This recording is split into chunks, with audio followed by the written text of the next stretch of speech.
Economy পড়ে যাবে, তেলের দাম বেড়ে যাবে, প্রেশিয়াস জিনিস পাবেন না, নিত্য প্রয়োজনীয় জিনিসের দাম বেড়ে যাবে। একটা ব্যাটল অনেক কিছু নষ্ট করে ফেলবে। একটা যুদ্ধ বিশ্বের প্ল্যাটফর্ম চেঞ্জ করে ফেলতে পারে। সামনে একটা বড় ফাসাদ অপেক্ষা করছে, আল্লাহ ভালো জানেন। একটা বড় মালহামা হবে পৃথিবীতে, মহাযুদ্ধ।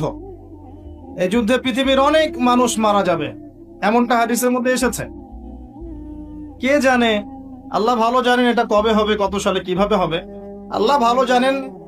এমন হতেও পারে এটাই সেই পারমাণবিক যুদ্ধের সূচনা, আল্লাহু আলাম। কারণ তারা শুরু করেছিল প্যালেস্টাইনকে কেন্দ্র করে, সেখানে পারে নাই।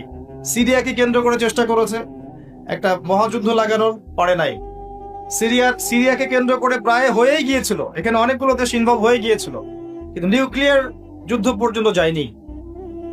কিছু মানুষ চাচ্ছে, একটা সভ্যতা চাচ্ছে যে পৃথিবীতে একটা মহাযুদ্ধ ঘটুক, এর ফলে পৃথিবীর ম্যাক্সিমাম মানুষ যেন মারা যায়, পরাশক্তিগুলো দমন হয়ে যায়, সে নতুন করে রাইজ করবে, সেই অপেক্ষায় বসে আছে।